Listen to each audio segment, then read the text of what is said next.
This is the Neoliberal Around podcast. Recording. Welcome back to Caribbean Thought. This is class 2. Of course, the assignment for last week was, and if I could go back to it, is there a paradigm to Caribbean thought and Caribbean studies, one that is Afrocentric within Caribbean academia? Read Amamazama's The Afrocentric Paradigm and answer the question in your review of the Afrocentric Paradigm. The article is available online. Now, so is there a paradigm to Caribbean thought and Caribbean studies? Or can there be one that is Afrocentric within Caribbean academia? And then when you read Amamazama's Afrocentric Paradigm, she talks about Afrocentricity, but then she moves beyond just talking about Afrocentricity as a tradition. She doesn't talk about it as a tradition or just as a or as a worldview. She doesn't see Afrocentricity as a worldview like that of the Eurocentricity. It's a worldview, but one that exposes itself as a dominant culture over all. She doesn't look at Afrocentricity in a sense as a superior worldview. She doesn't see Afrocentricity as that, but she goes beyond just seeing it as a worldview and looking at it as a paradigm. Even within academia, in terms of how we frame things. Do we have what? And then of course we ask, is there an Afrocentric framework or a Eurocentric framework within which education takes place? Now, the homework is important, the assignment is important, and it's important because, and I'm reading the Afrocentric Manifesto written by Molefi Ashanti, and he makes a very important point. There's in chapter 6, the Afrocentric idea in education. And in it, he says, in education, Afrocentricity means that one provides students with the opportunity to begin study of the world, its people, concepts, and history from the point of view of the African child's heritage. Thus, the African child is not an object, but a subject. No discipline of knowledge is alien to the African person from this perspective. Whether the subject is biology, medicine, literature, or social studies, the African student is centered in the reality of that discipline so that he or she is not seen as having to get it, but rather being a part of it. This is important. What is necessary is a pedagogy that has interrogated African cultures and experiences for best practice. As far as I'm concerned, centricity is one avenue for seeking best practice. Centricity is the process of locating a student within the context of his or her own cultural reference in order to be able to relate to other cultural perspectives. This is very important. Let me read it again. Centricity, and of course, as you read the Afrocentric paradigm and the idea of Afrocentricity, it is centering the African. It is centering the African. And that is very important. The recentering, relocating, and reorienting the African or the individual. Because colonization decentered and misappropriated the African away from his culture, so that the African looks within himself and within his culture with disdain. So the idea of centering is important, and even within education, because education is fundamentally a social phenomenon. It consists in socializing in people. And so I like what Molefi Ashanti says here, that centricity is the process of locating the student within the context of his or her own cultural reference. What is our cultural reference in the Caribbean? Or what has been our cultural reference or our school of thought? What has been our cultural reference or our school of thought? What narratives dominate our perspectives? What narrative dominate our studies? Quite interesting. So therefore, the Afrocentric paradigm or Afrocentricity, in a sense, it helps to center the student within the context of his or her own cultural reference in order to be able to relate to other cultural perspectives. And then he goes on to say that European slave trade concentrates on what the whites were doing instead of the resistance of the Africans. In such a world, the African student is always acted upon, but seldom shows to be an actor. Acted upon as against an actor. So centricity must be practiced in such a way that students from various cultures see themselves as participating in the flow of information and knowledge. So, and that is why it's important, I think it is important to begin thinking about Afrocentricity and the Afrocentric paradigm, because the Afrocentric paradigm provides a way of thinking, a cosmological and axiological and epistemological way of seeing the world, one that is rooted within our center, a particular reference. And we'll get to that later, hopefully throughout this class. And but by the way, one student wrote in terms of their definition of Afrocentric, and you might have seen my response to you. And I said that, I said to you, no, that's not what Afrocentricity is, because I said Afrocentricity is a quality of thought, practice, and perspective that perceives Africans as subjects and agents of phenomena acting in their own cultural image and usual and human interests. And that's very important. Again, Afrocentricity is a quality of thought, but we'll talk some more about that. But welcome to Caribbean Thought again, and we will delve into that. We're gonna review the syllabus today. We are gonna go over it, and then after we go over the syllabus, hopefully we'll get some chance to begin talking about the Afrocentric paradigm. We may not be able to finish all the discussions about that today because we're gonna look at it's gonna take me about an hour to go through the syllabus.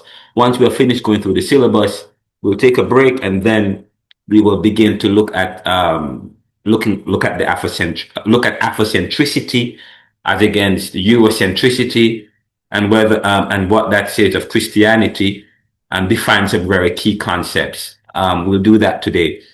But before we do that, there are some students who are coming in for the very first time who never got a chance to introduce themselves to the class. We want to provide an opportunity for that. So somebody said something ended the last class with a point, actually. Somebody ended last week's class, and I actually wanted to raise that. And by the way, when I asked to read Afrocentric Paradigm by Amma Mazama and to reflect on the idea of whether there can be or should be a paradigm that is Afrocentric to the study of Caribbean, what I'm doing here is powerful because I'm not merely teaching Caribbean history. I'm interrogating the frame through which the Caribbean has been seen. I'm asking you, the students, to question the beginning itself. That is philosophical, or that is philosophy, that is epistemology. Why do you know what you know? That is epistemological. Philosophy is the search for truth. That is rebellion against inherited narratives. Because Columbus does not arrive first, perspective does. And so last week we introduced the course, which is Caribbean Thought. We did not simply introduce a syllabus or a list of readings. We introduced a way of thinking. We said that the course explores the currents that have shaped the Caribbean. Colonialism, slavery, migration, resistance, religion, capitalism, globalization, race, culture. But more importantly, we said that we would approach the Caribbean not merely historically, but sociologically, or historically or sociologically, but philosophically. It's a philosophical inquiry. We say that it's the Caribbean thought explores the currents that have come to shape the Caribbean, but it's a philosophical inquiry, and because we are attempting to reimagine how we study the Caribbean. And traditionally, the Caribbean has often been studied through European frameworks, discovery, colonization, plantation economies, so on and so forth. And so we ask, who gets to define the beginning of the Caribbean history and Caribbean thought? And we say that the question matters, and that particular question is important because at the end of last week's class, one student, I don't remember who it was, said something important, and it's been on my mind all week. He said, I do not have a problem with starting with Christopher Columbus. Well, I have a problem with that. Okay, I have a problem starting with Christopher Columbus. I have a problem beginning with Columbus because beginning with Columbus centers Europe as the origin of Caribbean existence. It was Hopton Thompson. Hopton Thompson, I have a problem with that. It suggests that the Caribbean only became meaningful once Europe encountered it. But the Caribbean existed before Columbus. Peoples existed before Columbus. Civilizations existed before Columbus. Spiritual systems existed before Columbus. Ways of knowing existed before Columbus. And Africans did not only enter the Caribbean as enslaved people. Africans were sailors, travelers, traders, long before the transatlantic slave trade.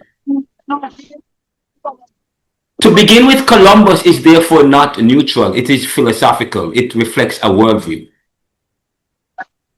That is why the reading for today is so important. Go ahead.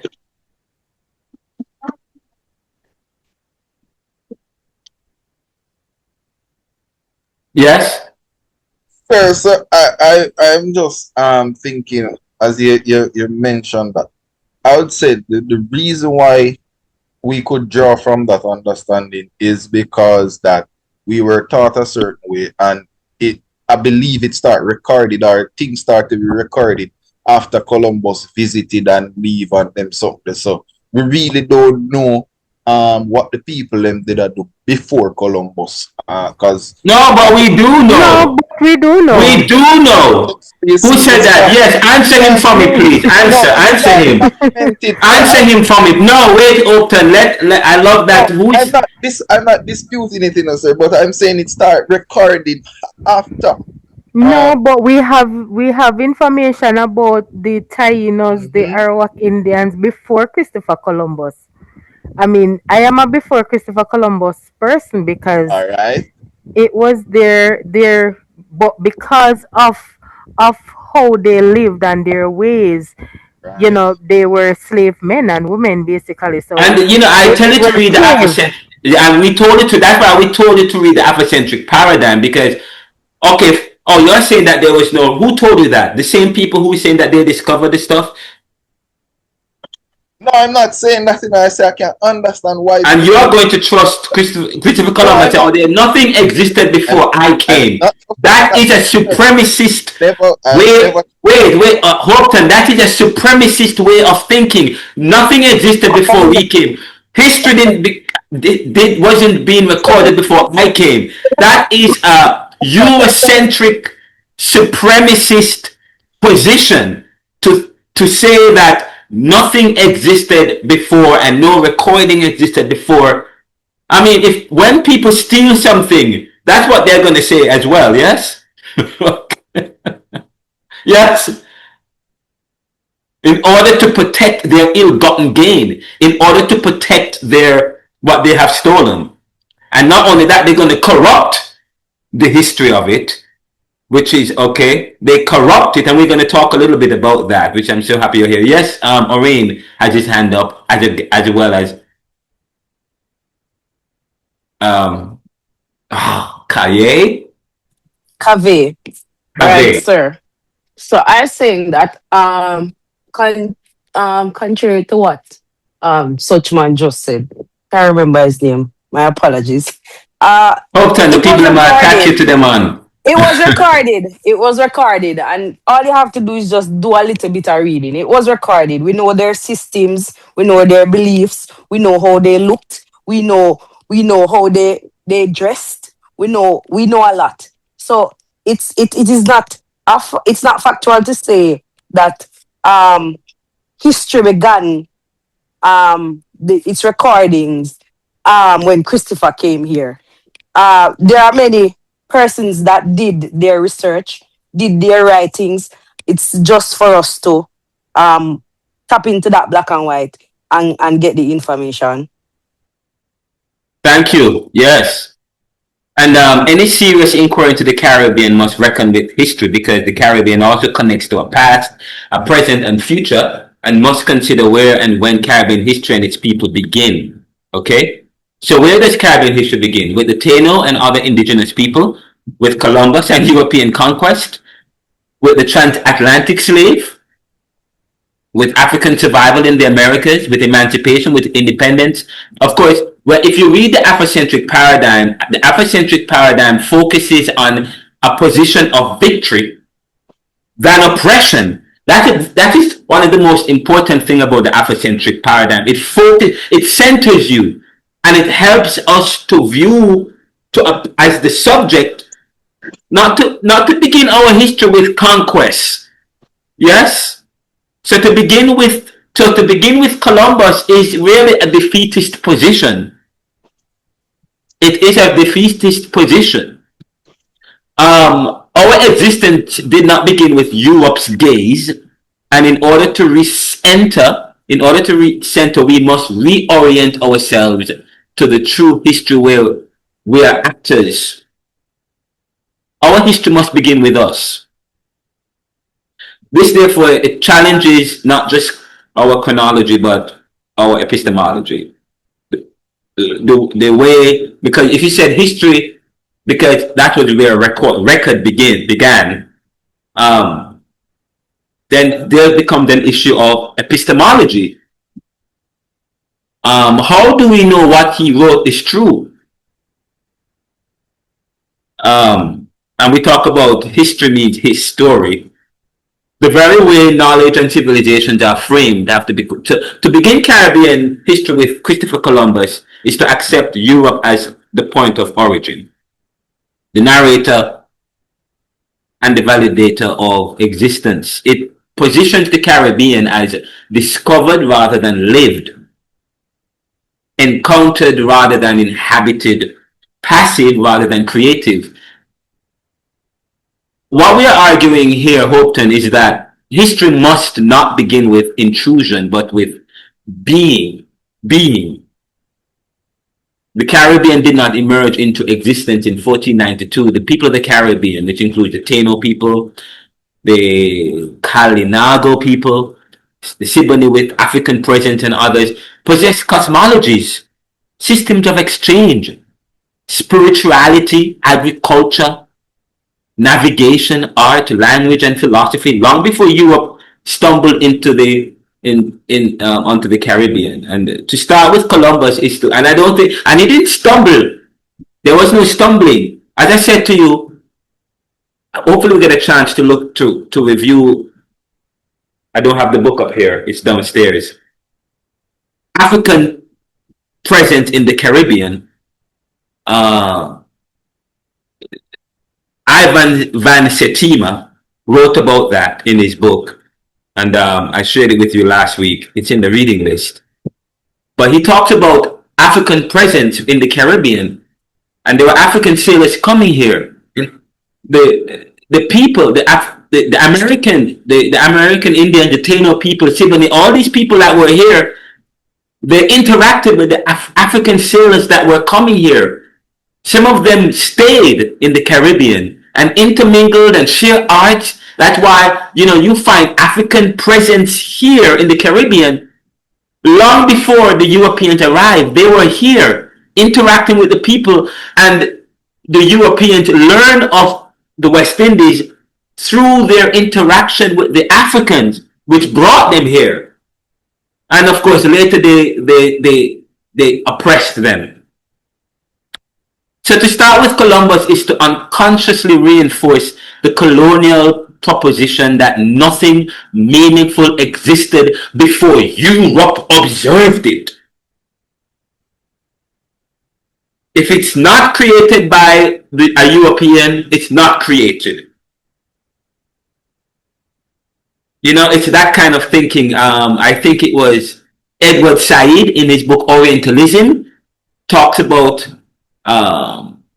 when England or when Europe had colonized Kemet, which they changed into Egypt, they said that Balfour in the 1600s was defending British presence in Egypt, the colonization, and he was saying that nothing Egypt depends and need Britain.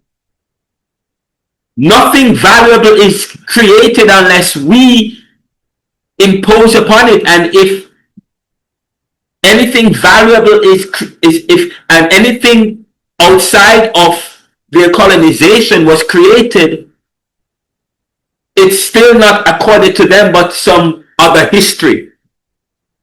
It suggests, and if you read the Afrocentric paradigm, that is the distinction between Eurocentricity and Afrocentricity, because Eurocentrism poses itself as universal.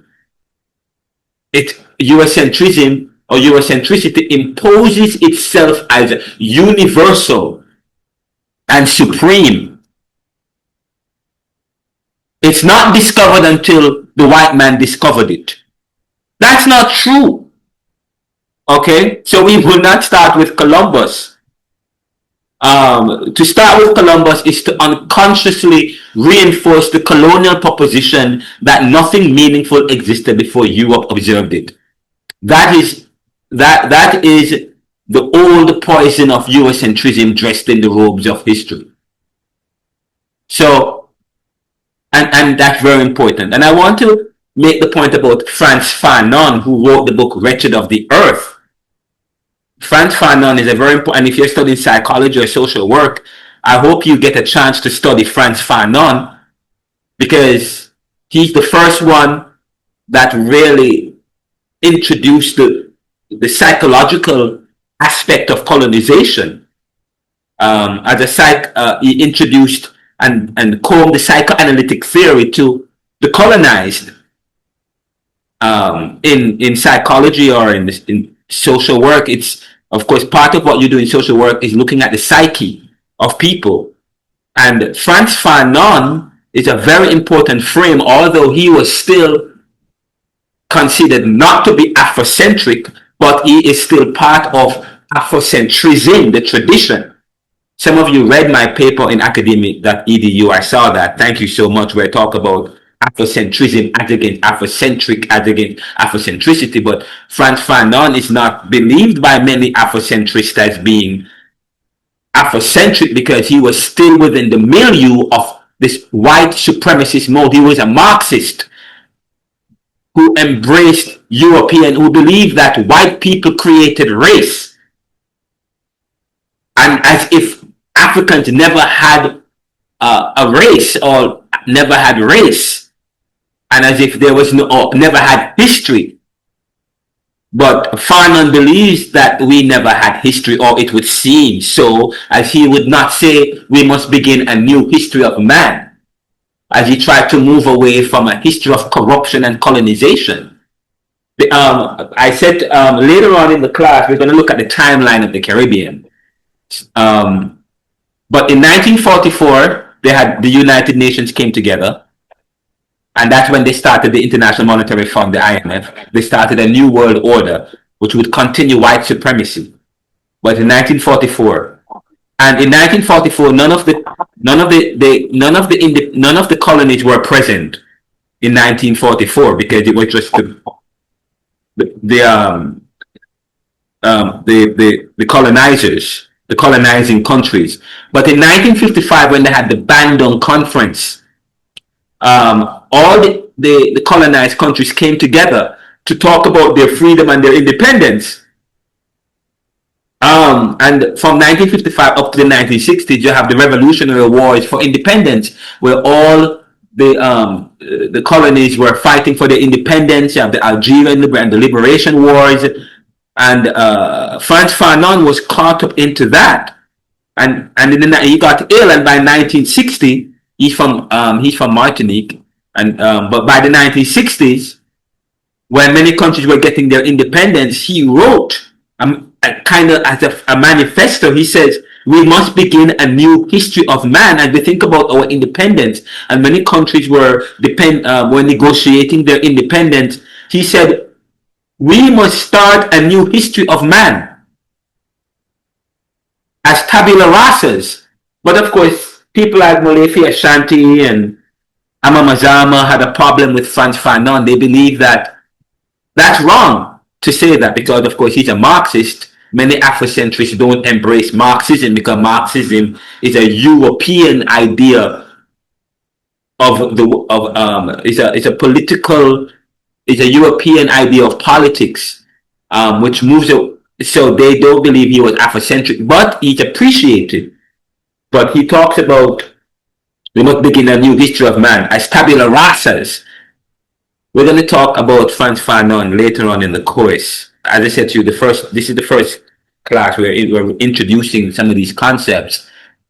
But he was within a European milieu, although he meant well. There was an experience outside of the European way of life, one that provides a unique understanding of life that is connected to the people. We never needed to get rid of.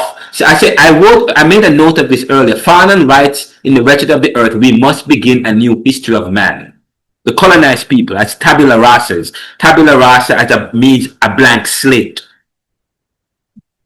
He was speaking of the newly formed nations in the 1960s when many of the colonies were becoming independent.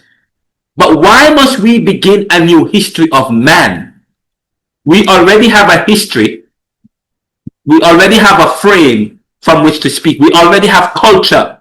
But Fanon was writing within a European milieu. Although he was revolutionary, he was not revolutionary enough. He still was without agency.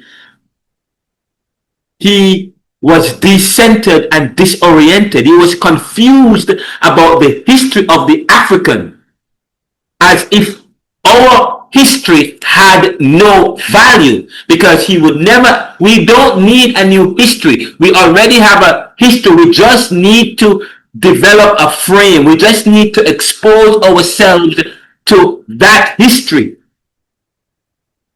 That history, that frame, that worldview, that center, that African center. We don't, okay, so, and of course, Amamazama talks about that. That is the idea that Mazama drives home about Afrocentricity or the Afrocentric paradigm. We will talk about Frantz Fanon later in the course and the book that he wrote, Wretched of the Earth. I still like Frantz Fanon, although Amamazama and Molefi Ashanti levied a harsh criticism of Frantz Fanon. He wrote Black Skins, White Mask, and he also wrote The Wretched of the Earth. I hope and we want to delve into that a bit. But it's a profound distinction. But the Caribbean experience did not begin with conquest. Conquest interrupted an already existing world. The spiritual relationship to land and sea and ancestry, community. The Caribbean before Europe carried rhythms and reciprocity and communalism and so on and so forth, and we'll get into that. So that it's very important to note. Okay, Europe called it the New World, but it was already new. It was only new to Europe. The Caribbean didn't suddenly awake in 1492. Okay, the islands were already breathing civilization. So our framing aligns strongly with our framing. Notice that word. Our framing aligns strongly with Afrocentric and decolonial approaches that seek to relocate historical consciousness away from colonial validation. To say that to start with Columbus is to give Europe validity over our own validation. It echoes the critique that colonial education teaches colonized people to view themselves through the eyes of the colonizer, beginning with Columbus.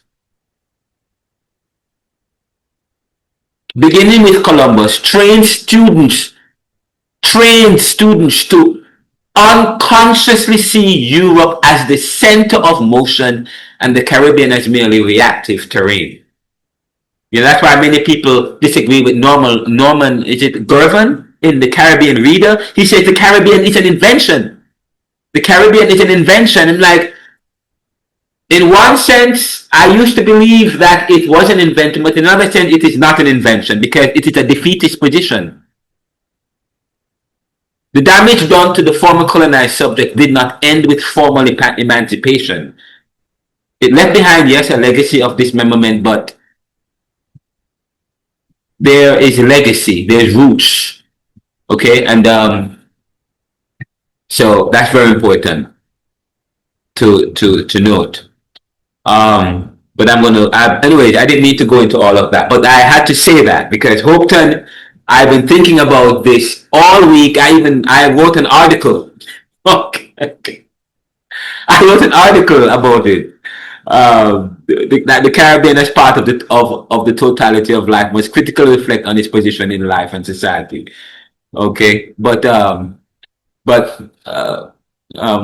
anyways, that's that. I didn't mean to go into that rant. We want to move beyond that. But it's quite interesting that the Caribbean was able, if we can look at, was able to preserve itself in many different ways. How was the Caribbean able to preserve itself?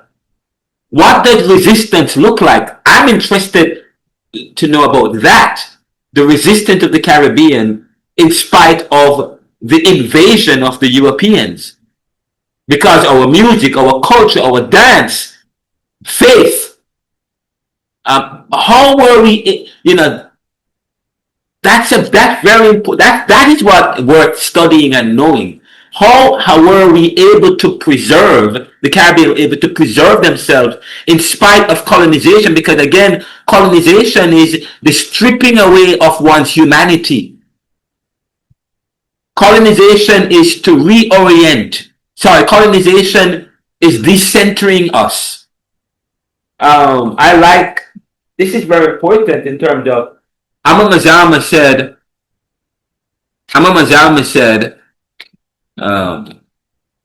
if I could find it here, Amma Mazama said, in her book Afrocentric Paradigm, she explains that Afrocentricity is not merely a worldview, nor even a theory as such, but rather it is a paradigm that results in the reconceptualization of the social and historical reality of African people. Reconceptualization of the social and historical reality of the African people. Actually, what she suggests is that the Afrocentric paradigm is a revolutionary shift in thinking proposed as a constructural adjustment to Black disorientation, decenteredness, and lack of agency. Colonization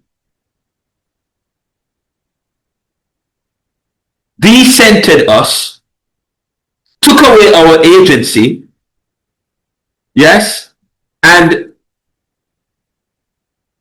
reoriented us. So now we are all white, but we can never be truly white. How were we able? And then again, so as I said to you, in terms of our education, what our education look like? Our education look like should, as I said to you, I like what Malefi Ashanti said earlier in terms of focus on the Afrocentric idea in education. In education, Afrocentricity means that one provides students with the opportunity to begin study of the world, its people, its concepts, history from the point of view of the African. The African is not an object but a subject. No discipline of knowledge is alien to the African person from this perspective. Whether it is biology, psychology, medicine, social work, literature, social studies, the African student is centered in the reality of that discipline so that he or she is not seen as having to get it. That's Malefi Ashanti. But rather being part of it. So centricity is the process of locating a student within the context of his or her own cultural reference in order to be able to relate to other cultural perspectives. So within the Caribbean, what has been our education? Has it been, we got our independence, but we still inherited colonial values, which cause us to look down on ourselves and our people if they speak a certain way, if they look a certain way, or if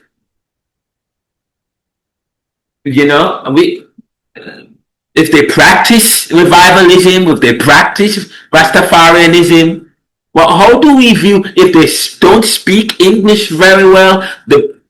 If you speak English very well, then you are celebrated. We talk about elitism within cultures. We have created an elitist culture within the Caribbean as well.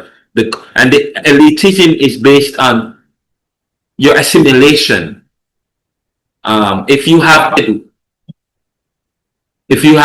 adopted or adapted a particular culture that is closer to that of Europe or that of Britain, then you are more elite. Okay, you're more elite.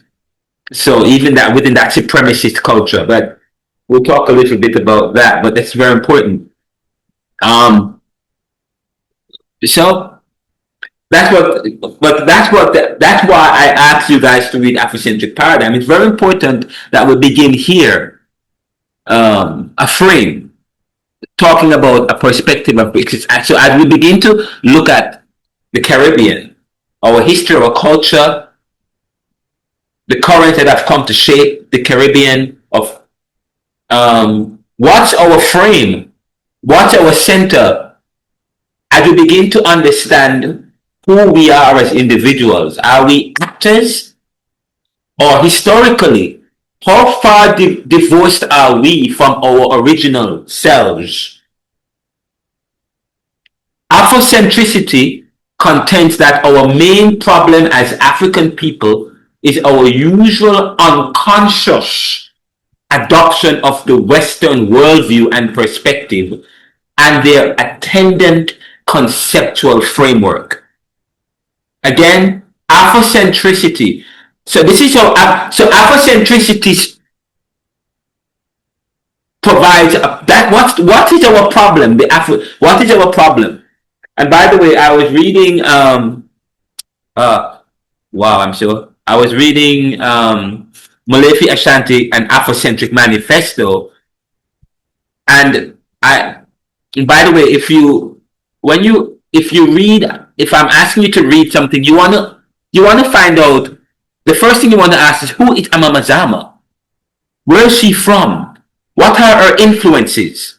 Why is she writing in such a way? Who is Renaldo McKenzie? Why is he teaching the way he teaches? Where is he from? What are his influences? What is his struggle? When you ask to interact with a piece of literature as academics, the first thing you ask, if I ask you to read The Wretched of the Earth, first, who is the author of The Wretched of the Earth? after the Afrocentric paradigm, who is the author of the Afrocentric paradigm? Yeah, we're talking about Ama Mazama, but of course, she's not. There's also Molefi Ashanti, who talked about the Afrocentric paradigm. Okay, and then before that, there is also, we know about W.E.B. Du Bois and these other persons that have contributed to the tradition of Afrocentrism, that is Afrocentrism. There's Pan-Africanism, which is different from Afrocentricity. Pan-Africanism is a part of Afrocentricity, but it's a little bit different, and we can define that. But as I asked to read the Afrocentric paradigm, the question is, who is the author? Who is Ama Mazama? That's a very important question. Who is Ama Mazama? And of course, and I wanted to address Ama Mazama, and Molefi Ashanti talks about Ama Mazama. He said Ama Mazama, and this is how, and Ama Mazama actually was my professor. And I actually did the course, the Afrocentric Paradigm, at Temple University while I was working on my PhD in Afrocology. And Ama Mazama was my professor, very good friend of mine. We touched base together. We did some projects, one project together in terms of, we had a conference that she asked me to do. So I know of Ama Mazama. I know she's a practitioner. She's a practitioner in terms of African faith, a particular tradition, but we'll talk about that a little bit. But he begins like this: Ama Mazama is an African. That's the first thing. Ama Mazama is an African. Who is Ama Mazama? Ama Mazama is an African. Now, what do we mean by that, though? Ama Mazama was not born in Africa, of course. I think she was born in the Caribbean, Guadeloupe or Martinique, but she grew up in Guadeloupe. Okay, and she probably lived in. I don't think she lived in Martinique. I think she grew up in Guadeloupe. Frantz Fanon is from Martinique, so these are Caribbean, but Guadeloupe was a French colony. Martinique was a French colony. But Ama Mazama says Ama Mazama is an African. So it speaks to the center. Where is her center? Her center is African. Who is Renaldo McKenzie? Renaldo is an African who was born a Jamaican citizen, a British citizen in Jamaica. Anyways, Ama Mazama, I love, if I were to ask you, who are you? How do you begin? Where do you begin? In terms of, what is your location? The Afrocentric paradigm or the Afrocentricity tries to relocate, recenter and relocate. Location is a very important concept in Afrocentricity.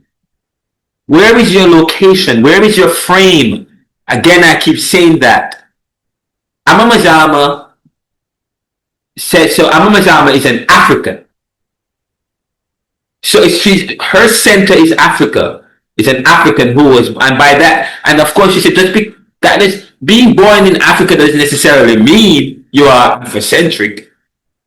Wearing African clothes doesn't mean you're Afrocentric, because you could be a white person wearing African garb.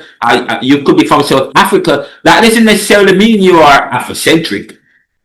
Okay? Ama Mazama is an African who was born a French citizen in Guadeloupe, educated at the Academy of the Antilles in Guadeloupe, Bodor, and La Sorbonne, where she obtained a PhD with highest distinction in linguistics. She became a professor in African American Studies at Temple University, and right now she is the chair for the Afrocology department. After making professorial stops at University of Texas and Howard University, Georgetown, Penn State, growing up as she did in the intellectual environment of French philosophical and linguistic studies, but with the political and social radicalization of the Guadeloupean and Martinican campaigners for autonomy, I think she grew up at a time like that of Fanon when there were the Revolutionary War for independence. Mazama reacted to colonial indoctrination. Mazama reacted to colonial indoctrination that suggested the superiority of European culture over African culture. She reacted to colonial indoctrination that suggested the superiority of European culture over African culture. No one could convince her that the language of the black people of Guadeloupe was simply bad French, nor could they influence her to believe that the Congo-based language of the people was inferior to any other language. Let's talk about the idea of Creole, or patois in Jamaica, or Louise Bennett. Louise Bennett in Jamaica. Louise Bennett, when she did her shows and write her poetry, she would utilize patois. Yes? And she promoted that as her resistance, as her violence, as her resistance, as her reaction to the indoctrination that suggested the superiority of European culture over African culture. So, like Mazama or like Louise Bennett, who they appreciated and saw the language of the patois as not bad language. In fact, it is our language. It comes from our center. It is the patois that the Jamaicans speak and the languages speak. The way we speak it is, oh, you don't speak well. You don't speak English well. Or, oh, you speak English well when you are able to disavow a certain way of speaking and you embrace your English well. Then you are said, oh, yes, you speak well. But Mazama was against that. She didn't believe. She embraced she wouldn't call it Creole, because to say Creole or to say patois, it is as if what we speak is not a language. What we speak is not valuable. So we said, oh, the main French, English, and Spanish, those are languages. And if you don't speak those, then you speak something else. And if you speak patois or broken English, but that kind of broken is a resistance, and it comes from a long line of history where we continue to maintain a kind of language that we inherit from our center, that we brought with us, that still exists in some form today. That language still exists in some form today. That broken English, that patois, it's the way that it still exists.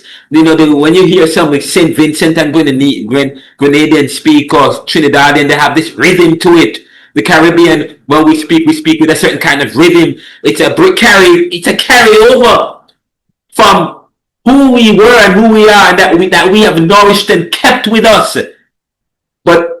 And still with a little bit of the European flavor that we have. But the idea is not for us to have that. They want you to completely disavow your language and to embrace and to assimilate in European culture. So that's quite interesting. But Ama Mazama, no one could convince her that the language of the black people of Guadeloupe was bad French. She don't believe in bad English or bad French, or the language of the Jamaican people was bad English or the broken. She don't believe in that. They could not influence her to believe that the Congo-based language of the people was inferior to any other language. The Jamaican language is not inferior to any other language. It's quite important. And in so doing, she establishes in her sustained argument that the point that the Guadeloupans were not merely imitators of French, nor were they trying to speak French. They were speaking a language that had its roots deep in the continent. Deep in the continent. they were not Creole, and there was no real Creole identity. There's no real Creole identity. Also, which is a very important, Mazama was laying the foundation for her future work in Afrocentricity theory already by the time she was getting her first master's degree, blah, blah, blah, so on and so forth. By the way, I've asked the urban. But sir, Go ahead. Kenyatta here. So you said something just now about the language. Yeah. But I learned something recently. Mm-hmm. I learned something recently. I was in a meeting, and it was with a Ugandan parliamentarian member, and another colleague and I were having a conversation, and he was looking at us weird, and I asked him if everything was okay. And the first thing he asked was, how did I learn his old language? And I said, I don't understand you. We're just speaking Jamaican patois. He said, no, but a lot of the words that you just used are part of a dead language. And that's when he shared that during colonization over 200 or 2,000 languages were lost. Yes. But then when we started having the conversation during lunch, I learned throughout members, I learned from different members within the group that, and then he started sharing other materials as well, that the Jamaican patois is a mixture of old languages from some of the other countries, specifically Uganda, Nigeria, Ghana, and so forth, that we find that a lot of the languages remain the same. And a colleague, she's Kenyan, and she said to me that I've always told you that the language is very similar to ours because there are times when she's speaking Swahili and I do understand her.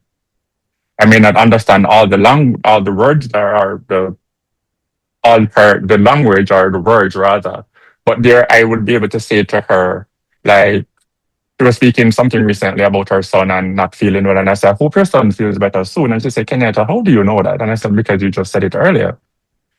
And she said, that's what I'm telling you. Our language are the same. And I have met Ugandans who have said the same. I've met Ghanaians who have said the same. But one of the biggest challenge that I've seen is that European French,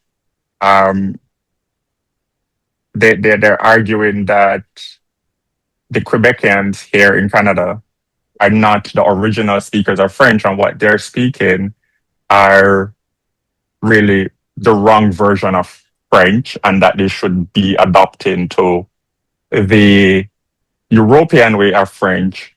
But what another colleague of mine, who is also a history professor, said to me was that the Quebecans lead more to the African countries who speak French and adopt their language more because they believe that that's the original language.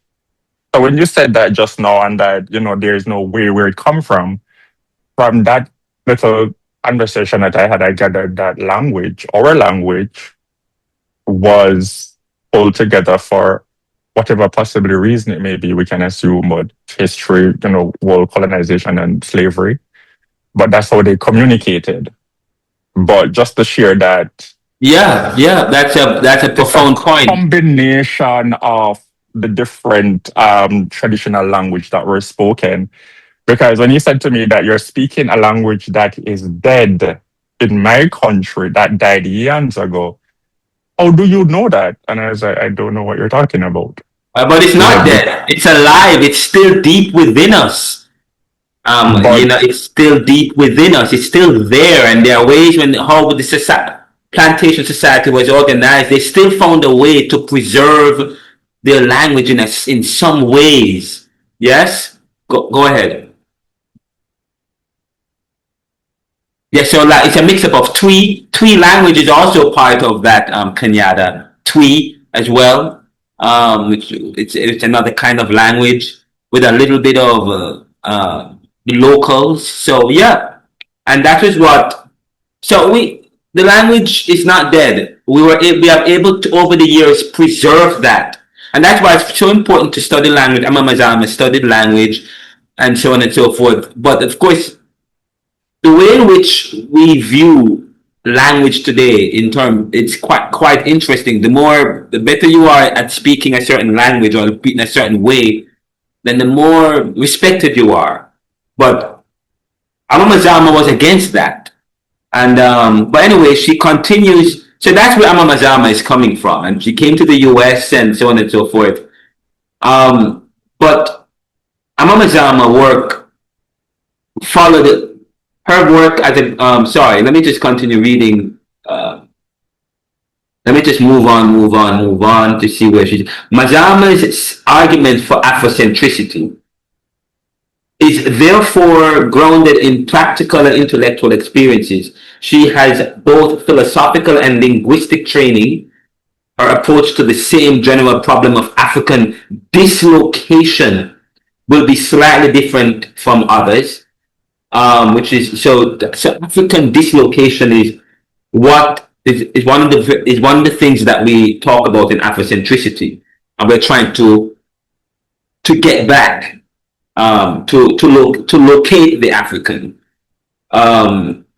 So if we were to outline Amamazama's argument, colonization of Africans has not ended. This is her argument. Although colonization of Africans has not ended, Africans are still mentally subjugated. Again, if we were to outline, this is Amamazama's argument as outlined by Molefi Ashanti in the Afrocentric Manifesto. Although the colonization of Africans has not ended, Africans are still mentally subjugated. The reason for this sad mental state is that we have been fighting against the evil of colonization as an economic and political problem, rather than a total conceptual disorientation leading to confusion. That's very important. That's very important. And of course, confusion. That is why Amamazama Amolefi Ashanti talks about Frantz Fanon as being confused, because he's writing that the colonized must begin we must begin a new history of man as we negotiated our independence as tabula rasa, as a blank slate, as if we don't already have a history that we can reference.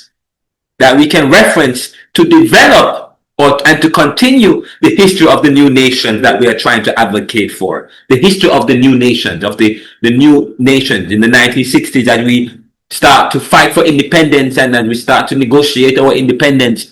He said that we should negotiate the independence on the terms of the white man. We should with violence take our independence and start a new nation. A nation that is separate and apart from what exists. But Amamazama and Molefi Ashanti is saying we already have a frame, a reference that is beautiful for us to develop, and we cannot divorce ourselves from our past. But sir, go ahead. I have a question. Mm-hmm. But then you had on one side, I think it was Malcolm X and Marcus Garvey, who believed that we should return as all Black people, no matter where you are, return to your homeland, wherever that is in Africa. But then you have like these theories now, and from what you're sharing, is saying that I guess this is why everyone is really confused by these days, in my opinion, because do we return home or do we stay where we are now? Because we have like planted DNA roots in the various parts of the globe, and started over one thing. Are we saying that we should not?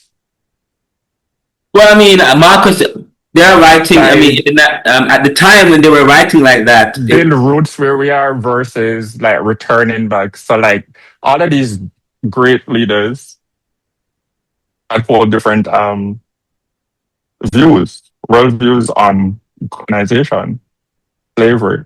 Everyone had a different view. Yeah. But we have to So, return. Okay, you can where you are now. but I even mean, where we are now, in we're the still being 1800s, told. Go in ahead, sir. the 1800s was different from, and the early 1900s is different from where we are now in the world. Of course, we still have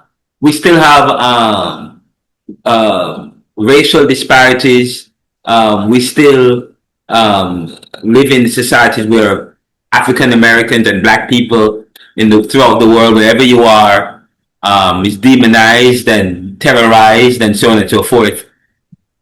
Which, but at the same time, the world is not. It's not as the world has developed in a sense in the 21st century. So they wanted to return back to Africa, yes, but I don't think, and I think that returning back to Africa may not have been bad. To go back, but they don't. Who wants to? They would not want us to go back to Africa, anyways. This is a lot of tradition. A lot of we would leave with the culture, with ideas, with a lot of African Americans and Black people throughout the world have money. Okay, now they're not. They don't. It's not. The idea is not to leave. But I think the idea is a mental entrapment, an appreciation for self, the development of agency. Return back to Africa in a sense is different. We don't have to go back to Africa today. We can go back to Africa where we live wherever we are now. Okay, so, and that's important to point out. And again, the problem is that our worldview, our frame, and acceptance of self and how one accepts self. That's the most important thing right now. I don't think. Well, I live in Jamaica. I mean, I live in the U.S. and Africans have always traveled. Okay, and they will take Africa with them. So so I don't think the people in Africology would talk about going back to Africa. The issue is an appreciation for self, an appreciation over allowing external worldviews to dominate one ideas about self, how you view the world, how you view oneself. So that's the most important thing now. But I don't think the goal is to go back to Africa. I don't, it's in the 21st century. I don't think that will suffice. But at the same time, Africa is growing. Africa is developing. There's some part of Africa that is amazing and beautiful. There's some people have gone back to Africa to make a life. There's a lot of Jamaica. I think there's an African country. Where is it? Where you have a lot of Jamaicans living there. Yeah, go ahead. You're talking about in Ghana, but I'm not saying that. I'm not saying that. I didn't ask a question on the basis that whether we should go, but I'm just looking at it from all the world, like a lot of historical writers, researchers, and philosophers within the Black community would have so many different views on Black people, our history, our culture, and what we're supposed to do, or the view of what we're supposed to do. I do understand Afrocentric this piece because it's something that has always been in my life based on my grandfather. My grandfather is Kenyan, right? And I don't even have to say to persons that I don't have to tell persons my name for them to pick up or give that background to, I don't want to say roots, but yeah. But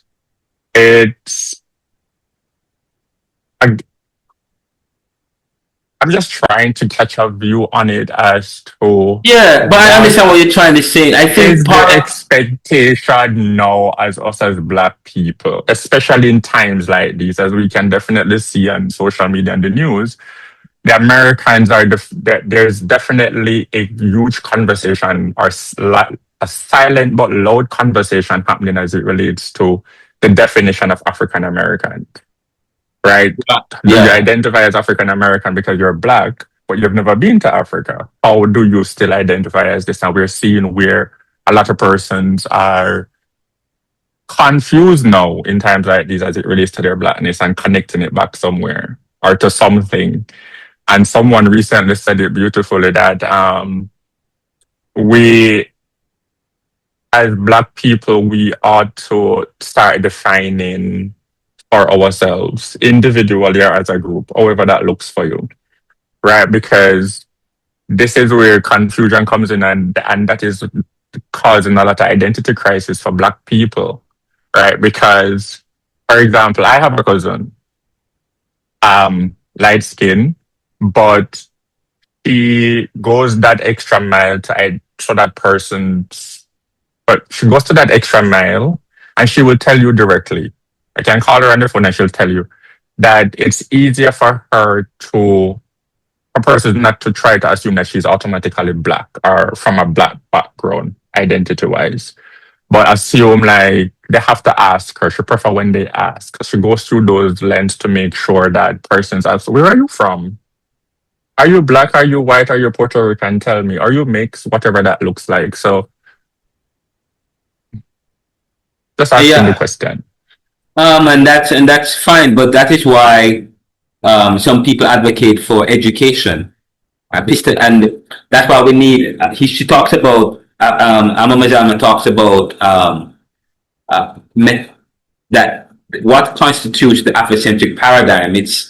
She talks about epistemology, metaphysics, and axiology, and exemplars. She talked about training and development, and that is because we are so far removed, we are confused about our reference point. So there is something about the African that where there is a shared connection that we have, a connectedness. In the 1980s, many Africologists were changing their names, so that's why you have Malefi Ashanti, Czech, Diop, Amamazama. They had other names, but in order to embrace the one's center, validate oneself as over any other, then they were embracing other. They were changing their names and taking on African names, so as to begin to refocus and to recenter and to reframe themselves. So, of course, it's very important to have training and to expose oneself to African values, African cultures, and because what we have, we are more exposed to European studies, European frames about ourselves. And so that's why it's very important to begin to start reading Diop, Molefi Ashanti, Amamazama, Karinga, that talks about the shared values, what connects us as African people, what was faith and religion like. Talk about those things are important. And of course, you don't have to, is a South African person Afrocentric? What is important in the Afrocentric paradigm is to occupy a position of victory over a position of defeat. It is to recenter one's frame, to start now thinking about Africa as an important location in one's worldview. That is what is important about the Afrocentric paradigm and about Afrocentricity. Over drawing one's point of view from Europe. I think that's what is important in the Afrocentric paradigm, in Afrocentricity and developing an outlook in life. And we're going to delve into that a little bit more. I see Yvette, I see Andre. Who wants, Yvette, go ahead.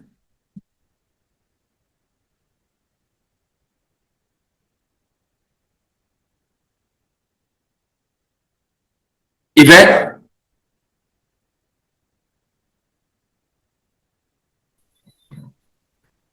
Go ahead, Yvette. Yes, sir. Good afternoon.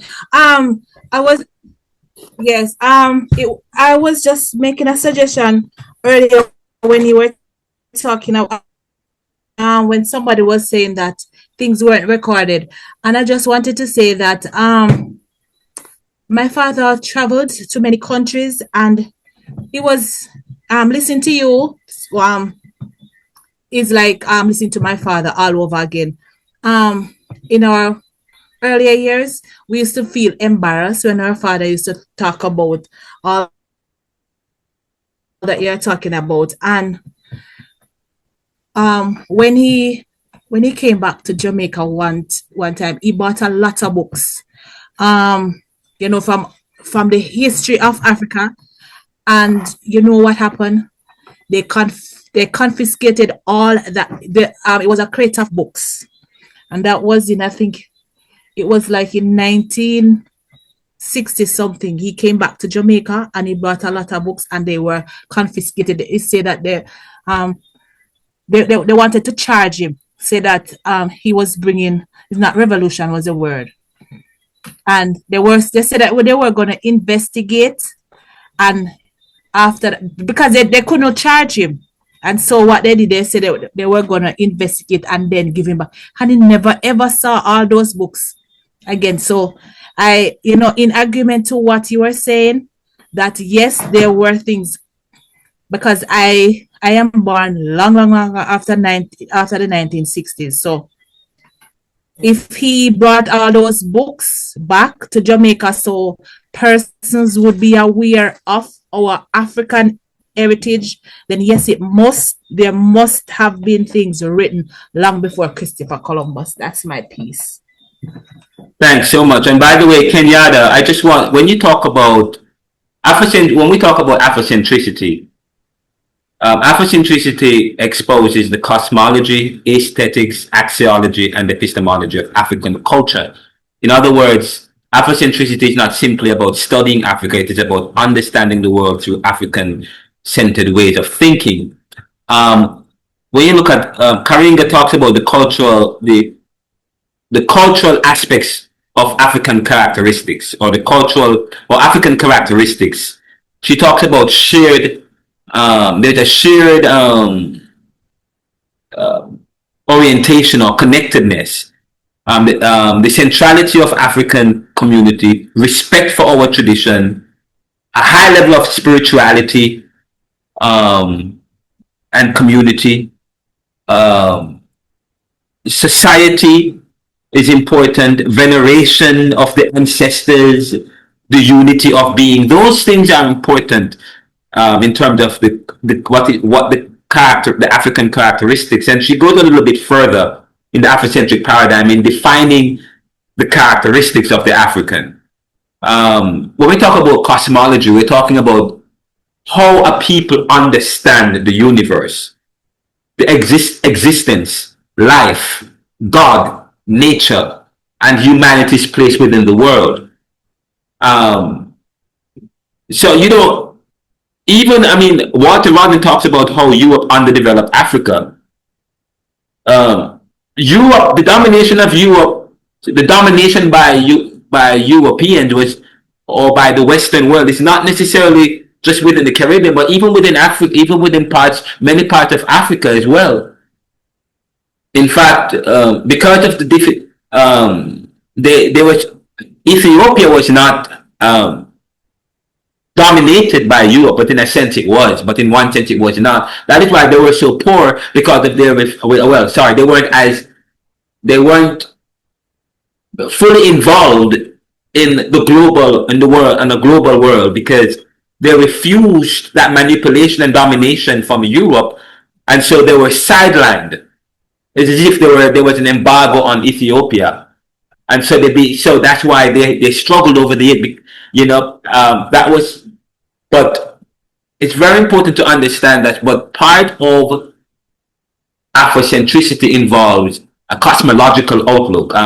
It refers to how people understand the universe. Is it from a Eurocentric frame, a European frame, or is it from one that comes from our African worldview? Our existence of God. When we talk about the Obia, voodoo, I had a young woman, I was speaking with a young woman yesterday. She was born here, but her parents is from Haiti. I said, do you plan to go back to Haiti? Oh no! And then, what do you think about voodoo? Oh no! Because, you know, this lady washed this girl here. This lady washed out her daughter's hair and she died. So Haiti is bad, voodoo is bad. I said to the lady, well, where do you get that from? And I said, the lady must the woman's daughter must have already been ill, and she was trying to save her, and probably so. But blood in people's hair can kill them. So where do you get that from? And I said to her that you understand. Her understanding of the universe, of existence, of life, of God, of nature, humanity, and humanity's place in the world, where does that come from? And within many African traditions, including the Caribbean, the universe is understood as interconnected. There is no strict separation between the spiritual and the material world. Ancestors, nature, community, and spirituality, they are all connected. How we understand the world, this differs from many Western traditions that often separate spirit from matter, religion from daily life, and humanity from nature.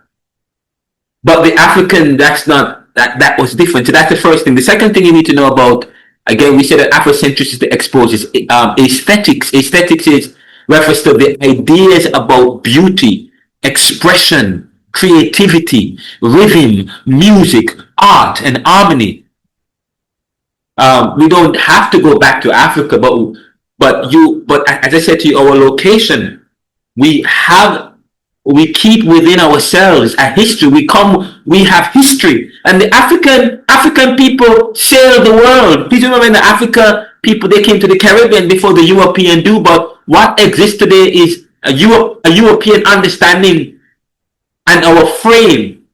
But Africans were here, and they had, in fact, there were vestiges of Africa here, which they all but tried to wipe out, to refuse to say no. Oh, Africa wasn't here, and they kill off some people. They wiped out a whole generation of people because they are trying to make the point that, oh no, we were the first ones to come here. But Africans travel the world. Their influence is undeniable throughout the world, but they try to replace it with something else, with a bastardized version. So we don't have to go to Africa, I think, because their idea for their liberation, Malcolm X's liberation, Marcus Garvey's liberation, with a liberation ideology. In other words, he was talking about liberation. How can you free yourself from the domination, from colonization, from the violence of what exists in this world today, is by removing themselves from this context and going back to Africa, where probably you were well appreciated. But then they went back to Africa and something else happened. Some people weren't accepted because they still went back to Africa, but they went back to Africa with a European understanding of the world within Africa, and trying to change Africa into what they have appreciated, a value that they have come to know. But anyways, we can talk about that later on, because even Marcus Garvey himself believed in a kind of supremacy, which is either good or bad, but still embraced white ideology and curry favor with and talked about the KKK. But we can talk about him another time. But when we talk about aesthetic, it refers to ideas about beauty, expression, creativity, rhythm, music, what we think as beautiful. Is it a European understanding of what is beautiful, or what we believe is beautiful? If you do your hair like this, oh, that's not professional. I impose, Renaldo, my mom, of course, had a problem with doing at one time, my mom didn't accept me braiding my hair. But over time, I think, just before she died, she said, oh, I actually like it. But it is African. But you notice we live in a world where, oh no, our idea of beauty, African, that's Afrocentricity exposes aesthetics. Refers to ideas about beauty, expression, creativity, rhythm, music. We find a thing in Jamaica where people are using throughout the Caribbean, the idea of colorism, or people are trying to change their skin tone so that they become browner or lighter. Go ahead. Sir? Yes. Good night. Good A question, night. sir. do you have a problem with a person taking a blood bath? You mentioned something regarding voodoo. What's your perspective on that? Someone taking a blood bath, saying that because of bad luck or they want better luck. What do you think about that, sir? Your perspective. Well, I mean, if it's, I don't know, I don't know the art of voodoo. I don't know too much about voodoo. I know there is some blood is involved. They may have, I mean, the idea of blood, I believe, is an African tradition that has been incorporated within many European systems of faith, of worship, religion. Even the idea, and people believe that the idea of blood within Christendom stems from, it's an incorporation of the blood that Christians talk about is the same. That idea of blood is an African tradition that has been incorporated within Western traditions, in a bastardized way. Say, for example, praying the Catholic Church, praying to the dead.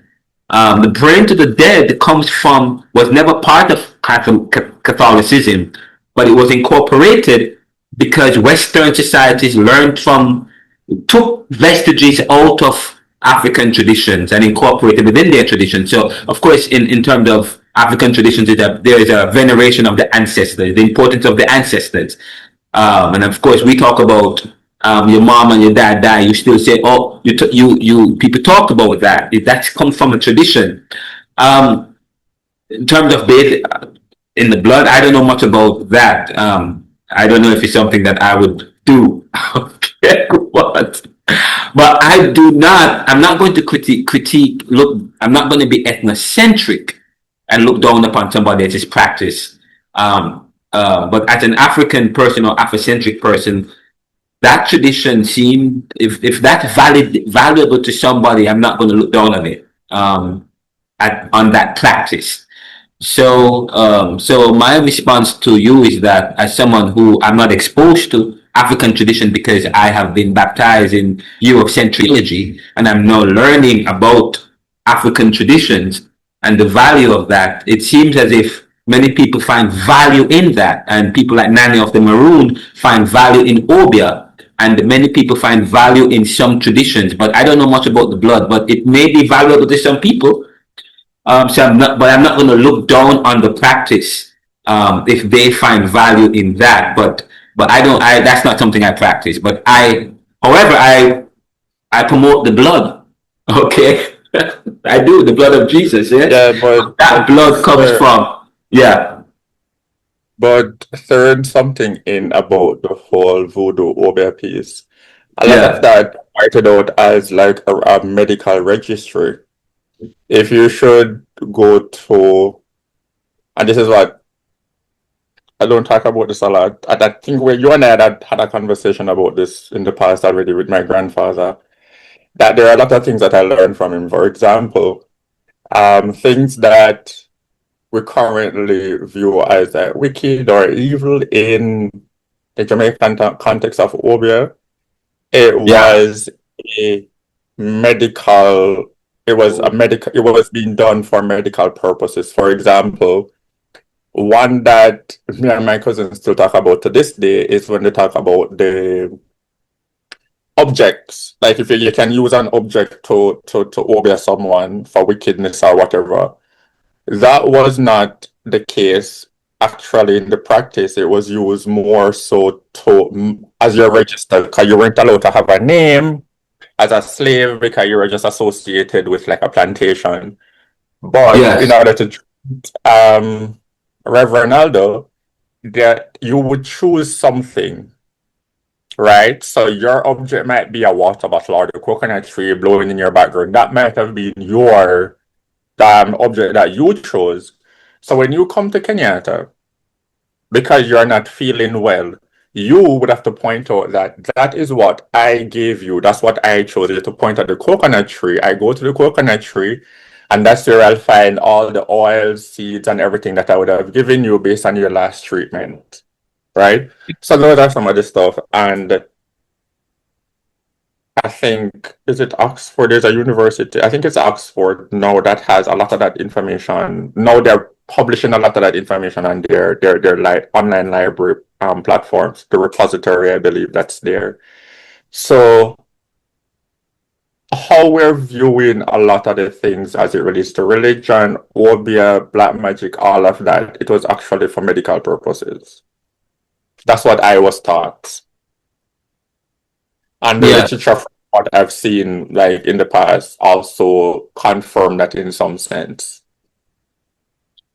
And but anyway, but the idea of blood could be a misconception. Just so you know, I mean, I'm not. I thought I was about to say that it can be a Yeah, it's really for spiritual healing and so on. The idea of blood, I don't know if it's something that is used. Sometimes there's, as I said to you, that's just why many people need to be more exposed to these traditions. Sometimes there's false notions about them, and these false notions are created. I do not believe that the idea of the use of blood to abate. I don't know about the blood, using blood to bathe someone in blood. I don't know where that comes from. So that is something, but I'm not a voodoo practitioner. My Ama Mazama is a voodoo practitioner.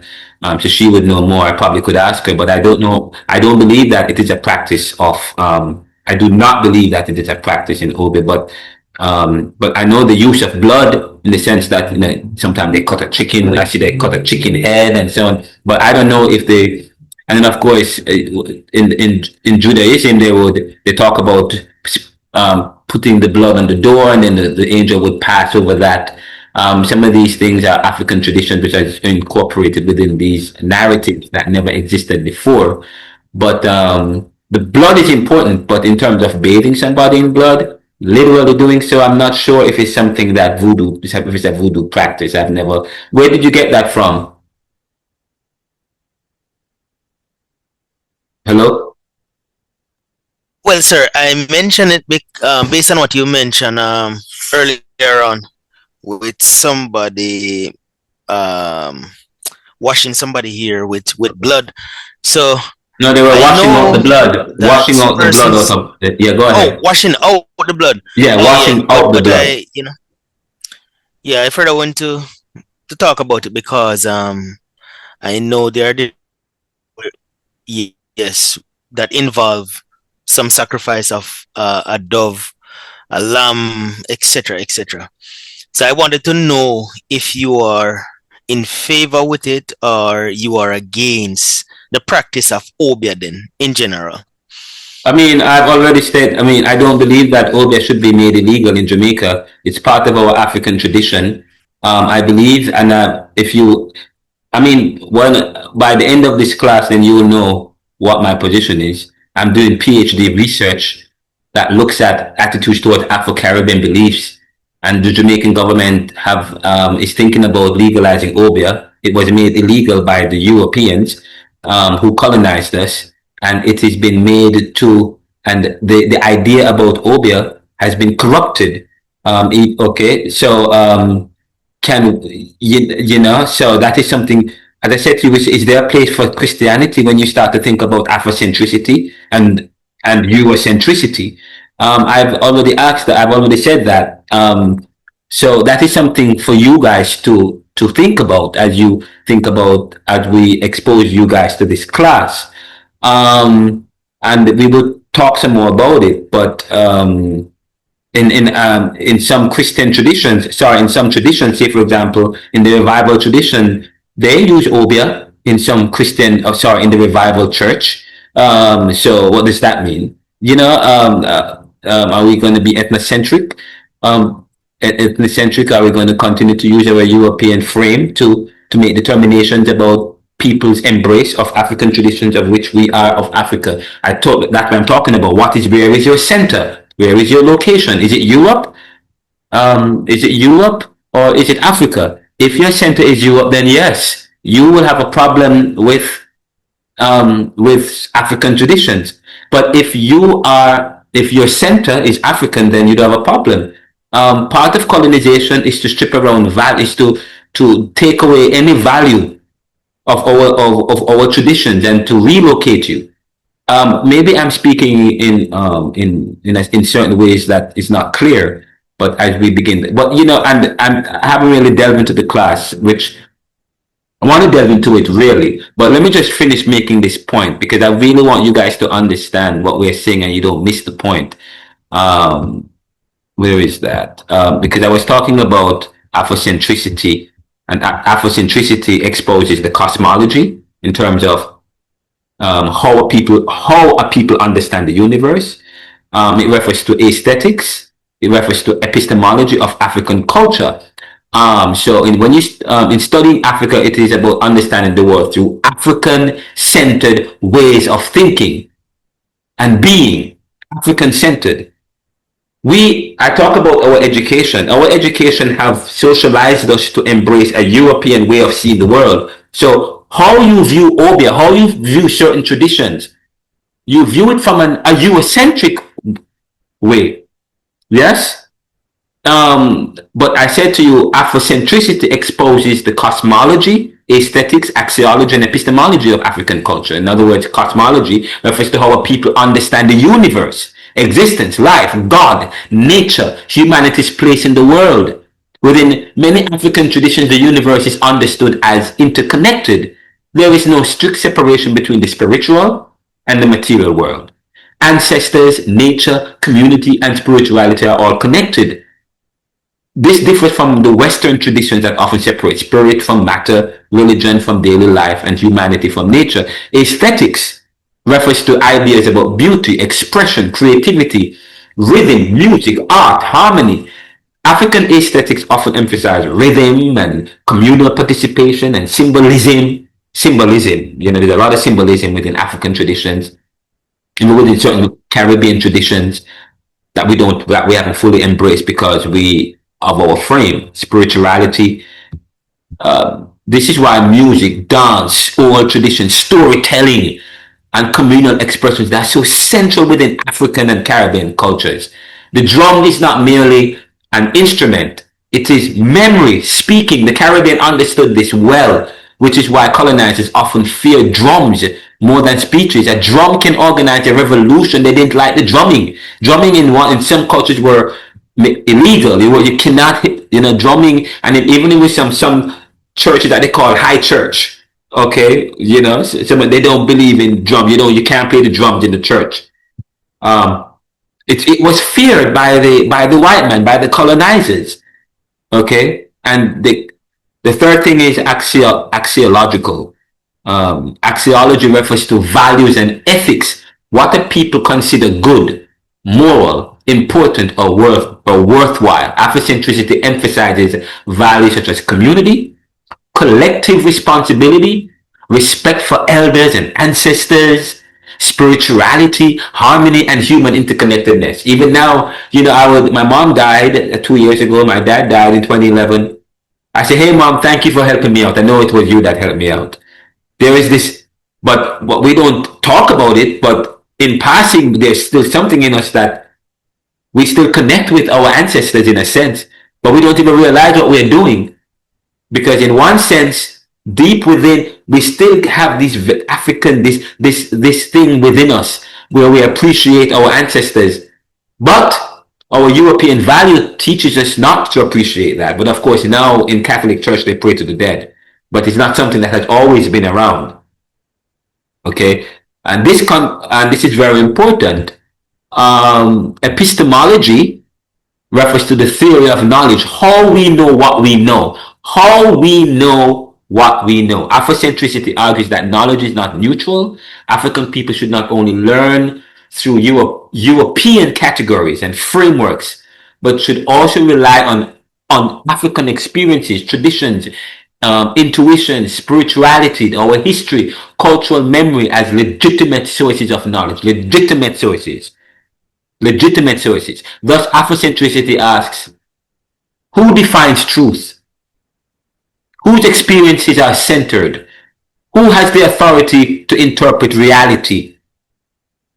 So when Amma Mazama says Afrocentricity exposes African cosmology, aesthetics, axiology, epistemology, she means that Afrocentricity seeks to restore African-centered ways of understanding reality, defining beauty, determining values, and producing knowledge. So therefore, for our conclusions in the Caribbean, for Caribbean thought, Mazama's work raises important questions. One, can Caribbean people define themselves outside of colonial categories? Can Caribbean identity exist outside of European frameworks? And do we have to go back to Africa? No.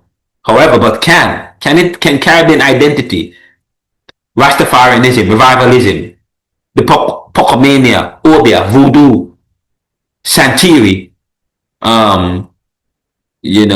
reggae music, can Caribbean identity, in terms of our blackness and how we can our identity exist outside of European frameworks? Because those frameworks are institutional. The institutions that we have helps to maintain that, a certain framework.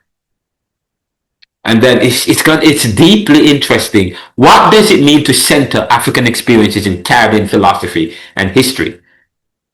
What does it mean to center African experience in Caribbean? It's revolution. And I said earlier when we started, I said to you, the Afrocentric paradigm, Amamazama explains that Afrocentricity is not merely a worldview, nor even a theory as such, but rather it is a paradigm that results in the reconceptualization of the social and historical reality of African people. Actually, what she suggests is that the Afrocentric paradigm is a revolutionary shift in thinking. It's revolutionary. It's revolutionary shift in how we think. Can we afford to be revolutionary in today's age? I mean, then the next question we have to ask for this class is, how do religion, language, education, and politics continue colonial patterns of thought? That question is easy. If I were to ask you guys, how do religion and language and education and politics continue colonial patterns of thought? How we do politics is colonial. The political system we have is colonial. The Westminster system we talk about. We have the Westminster system throughout the Caribbean. Our education, as much as we have the CXC and CAPE, it's still inherited from GCE and European frame. We talk about even our language, the language we speak. We speak a language, but then if you speak English, you are praised, that you're great. But if you speak a certain other way, which if you more embrace broken English or a kind of patois, then you're looked down upon in certain places within the Caribbean. Yet when you come here and with other Americans, you're like they or in Canada, excuse me, oh, I love your accent, it's beautiful. And that's when you start pop it out and talk it. Anyways, but how do religion though? How does it continue colonial and religion? Whatever that looks like. I mean, that's interesting. These questions become central to understanding Caribbean identity, resistance, and consciousness. I just want to say that because I went straight to the bottom of my notes. Again, I said, I'm going to say this. What is the problem? Afrocentricity contends, this is our problem. Afrocentricity contends our main problem is African people our main problem as African people who are living in the Caribbean is our usual unconscious adoption of Western worldview and perspective and the attendant conceptual framework. That's a very important point. One of the things I was saying in the new book I'm writing, I talk about, let's look at this philosophical argument. Nothing black, no good.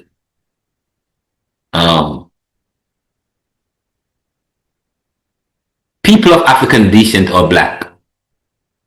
Therefore, African people are not good, or black people not good. Or Caribbean people are black. Therefore, Caribbean people not good. they are evil, or if they embrace their African traditions, it's evil. Obia is evil, because it's black, it's African. But if it's European, it's good. We accept that. If you speak English very well, oh yes, you're good. If you embrace anything African or blackness, including how you speak, if it's heavily dominated, if it's more African, oh, it's evil, it's bad. It's you know, Afrocentricity contends that our main problem so therefore it speaks to the idea of agency. The agency that we are taught to embrace is the agency that comes from somewhere else. Of course, we can speak. I mean, Kenyatta said in a previous class something about. Kenyatta had said something about who we are as a people now. I don't remember what I mean with who we are as a people now. What is wrong with embracing European values? European values is ideal, you know. It continues to create a divide within it because we are always going to be seen as black, okay, or African people who need to be fully assimilated within European cultures. But this is important. But again, Afrocentricity contends that our main problem as African people is our usual unconscious adoption of the Western worldview and perspective and their attendant conceptual framework as ideal or as natural. Western worldview as ideal and natural. We accept the ideals to our detriment. We accept these ideals to our detriment. Again, let me say this again. Afrocentricity contends that our main problem as African people is our usual unconscious adoption of the Western worldview and perspective and their attendant conceptual framework as ideal and natural. We accept these ideals to our detriment. And by that, when I say that we accept these ideas to our detriment, we become marginal experiences in the white man's world. That is what I mean, to our detriment. We are marginal experiences in the white man's world, and even to today.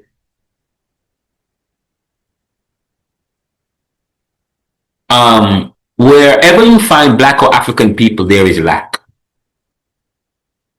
Even within the Caribbean or within African American or post-industrial communities, if you are black and brown, those communities are not supposed to rival white communities. If you drive a fancy car and you look too good, I mean, fine, you should be nice and good, but if once you start to outdo others, the Caribbean, Venezuela not supposed to have all those resources and do better than the US. The moment Jamaica start to do well, that's a problem. Okay? They're supposed to have European values, but they're not supposed to be too rich because black and brown countries are supposed to be marginally rich or a little bit lower than their European or their white counterparts. That is very important to note. We are marginal experiences in the white man's world, and we still are. It doesn't. If you look the Caribbean today, and I said to people, what is it that separates Haiti, Cuba from Trinidad and all these other countries? Haiti and Cuba took their independence. These other countries, we ceremonially accepted our position. If you took your independence and created your own idea of the nation, that is a problem. That is a problem. And they use debt, dependency, CIA invasion to outduel you. Call you terrorist. Certain countries should not dominate the Middle East. Okay? certain countries should not dominate. And if it look as if that if it look as if a brown country is becoming too modern, as if that they'll develop the capability to defend themselves, that is a problem, and they call them terrorists and bomb them up. That's the idea of power. They redefine the thing for what it is not. They are terrorists, and then that's a justification to bomb. They redefine African people as evil, not having religion, as property, and then they want to enslave them and then destroy any history that speaks, that challenges that challenge that. They don't have religion. Everything is evil about them. Obi and all that evil, and they give you institutions that will help you to feel like that about yourself and to adopt foreign religion. Yet that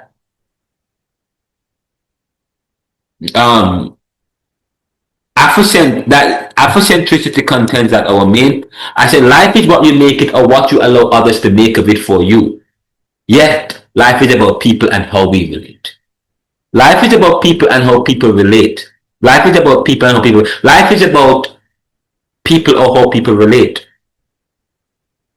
Okay, within that dynamic, that's very important. So, Afrocentricity contends that our main problem is, as African people, is our usual unconscious adoption of the Western worldview and perspective and their attendant conceptual framework as ideal and natural. We accept these ideals to our detriment.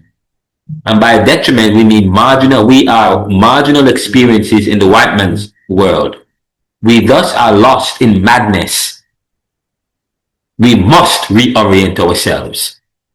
That is the idea of that Amazama is trying to perpetuate here. We are thus lost in madness. We try to bleach our skin with all kind of stuff. Okay, we look down on Rastafarians. We do not embrace revivalist culture or the revivalist religion and church. We see it as weird, as too black, and nothing black no good. But we are black. The challenge is our liberation. Our liberation rests, and this is the argument that Amamazama is putting forth in the Afrocentric paradigm.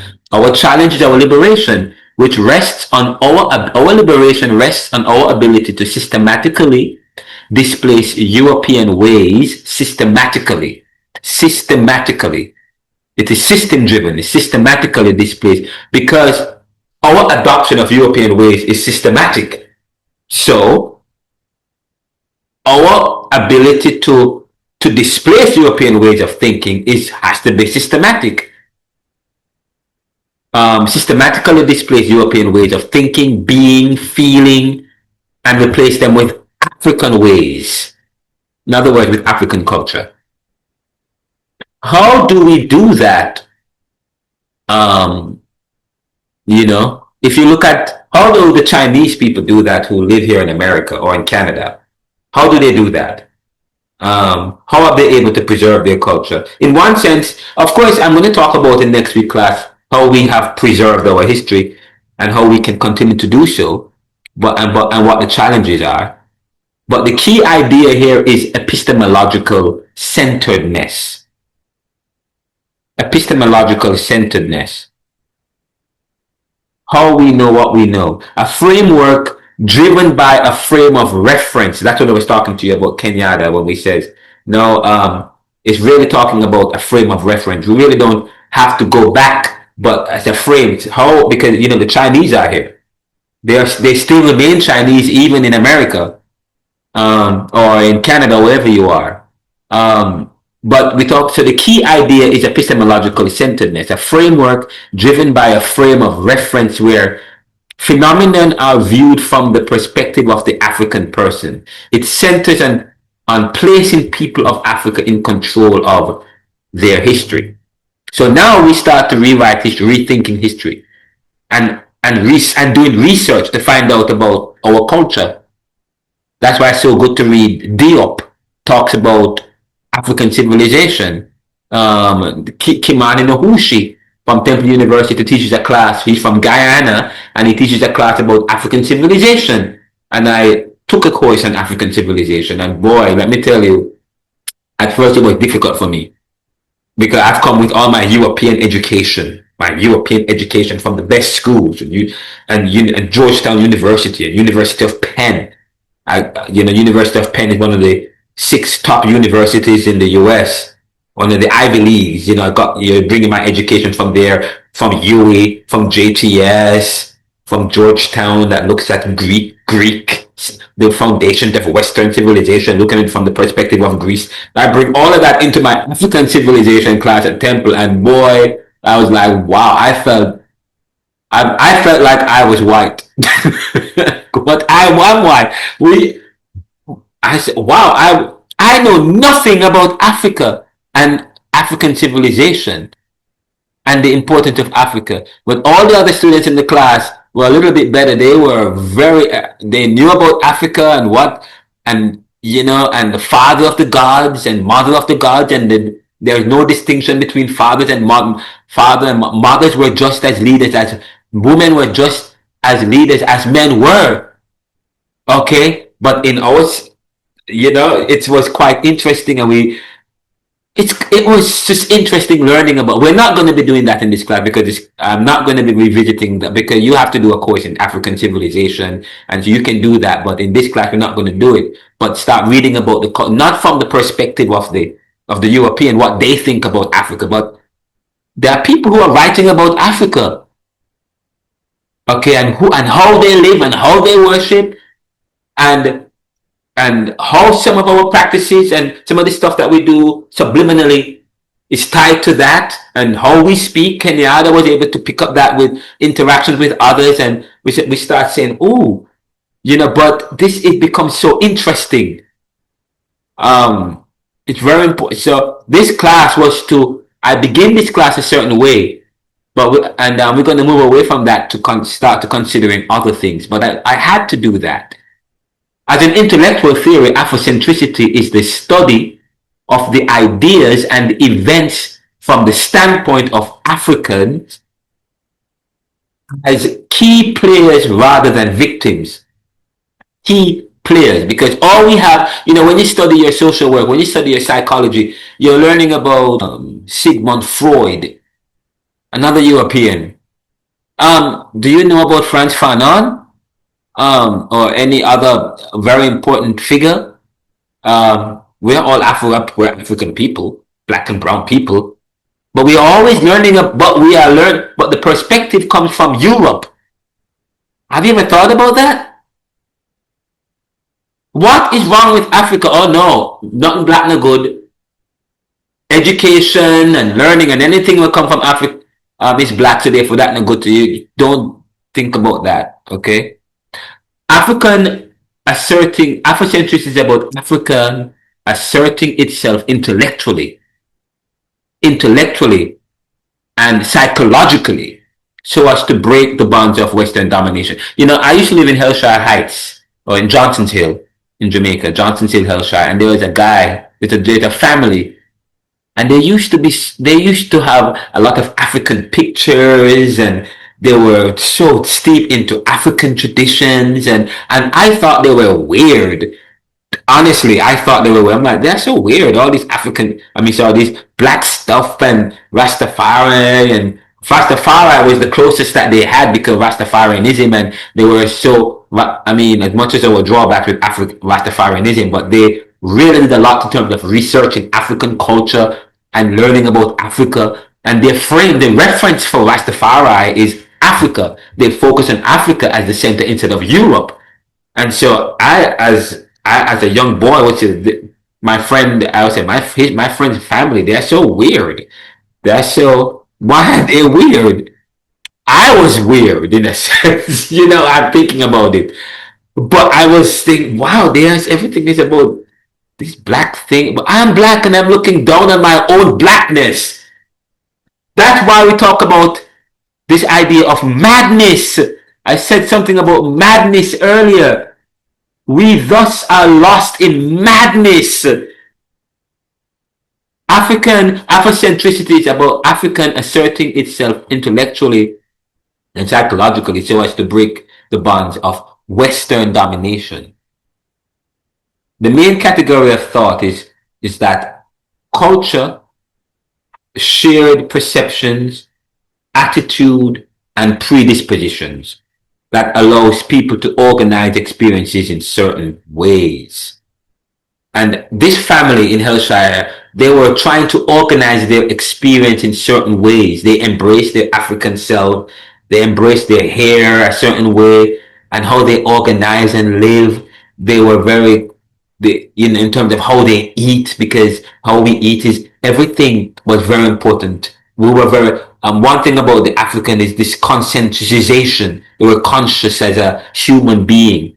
And, and so it was quite interesting and powerful, Africans, one thing about Afrocentricity that Amma Mazama drives home is that Africans appropriate their own experience as a challenge to European nationalism and its power structure. Africans appropriate their own experience as a challenge to European nationalism and its power structure. Institutions is part of the power structure. When the Jamaican government decided to have an open discussion about Obia, the church objected to it. When part of the institution that's created to continue to maintain a European consciousness. In this sense, the aim is, so again, Africans appropriate their own experience as a challenge to European nationalism. There's also the Ethiopian Orthodox Church, which is older than the church the idea of church and the practice of church. It's good for us to start learning about this Ethiopian Orthodox Church, which is an older version of church. Anyways, Africans appropriate their own experiences as a challenge to European nationalism and its power structure. That's Afrocentricity. In this sense, the aim is to give us our African victorious consciousness back. So that's important. Now, there are misunderstanding there's some misunderstanding or there's a myth about Afrocentrism, which to be Afrocentric is to be African, and is to be African and affected by oppression. But white South Africans could claim to be Afrocentric based on that definition. But to be Afrocentric stresses the importance of cultivating a consciousness of victory as opposed to oppression, and that's very important. As opposed to be Afrocentric stresses the importance of cultivating a consciousness of victory as opposed to oppression. Choosing particular aspect, Afrocentric there's something else that I wanted to share about some myths about. Next week I'll share the myths about Afrocentricity. The purest form of Afrocentrism places Africa as its center, the source of the world's people and most fundamental ideas and inventions. Not necessarily so. That's a myth. That's Russell Adams. When we talk about Afrocentricity and Afrocentrism, don't think about it in the sense that, because remember, there's a difference. Afrocentricity is not Eurocentricity. Eurocentricity is very dominant. It thinks it is the purest form. Eurocentrism imposes itself as universal. Okay? And it's the only way of seeing the world. That's Eurocentrism. That Afrocentrism does not purport to be dominant in the sense that it is the only way, and it does not impose itself like Eurocentrism. Afrocentricity respects that all people have a perspective that stems from their center. Afrocentrism demonstrates that it is only one way to view the world. It is our way to view the world. It's not the way. Eurocentrism says that it is the way, the truth, and the life. No man cometh to the world except through Eurocentricity. So I have a question. That's a very important point I just made. Just so you know, it's a pun. Okay. Go. No. Okay. Yeah. Go ahead.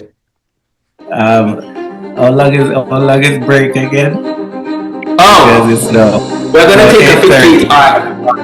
No, we're gonna end the class. Do you want me to end the class at 9:45 and then that's it? Yeah, just go through the No, curriculum. sir, not 9:45, 8:45. 8:45. Sorry. All right. Okay. We're gonna end and then. Go ahead. Outline, please. Just take the next 15 minutes to go through the course outline. Oh, we haven't done the course outline. Oh my God, I forgot about that. What? You guys couldn't remind me? You got excited, so we just let. Oh my God, yes. Okay, fine. And I wanted to talk about Karenga, the cultural African characteristics and the characteristics of African culture. But fine, yeah. So we'll stop there for now. But I hope you guys get the gist of Afrocentricity and the Afrocentric paradigm. Very important as you begin to study Caribbean thought. As you begin to study the Caribbean philosophically. Okay. Where's your reference? Now, in terms of, let's now look at, let me see if I could find the course outline here. Is this the course outline? Caribbean current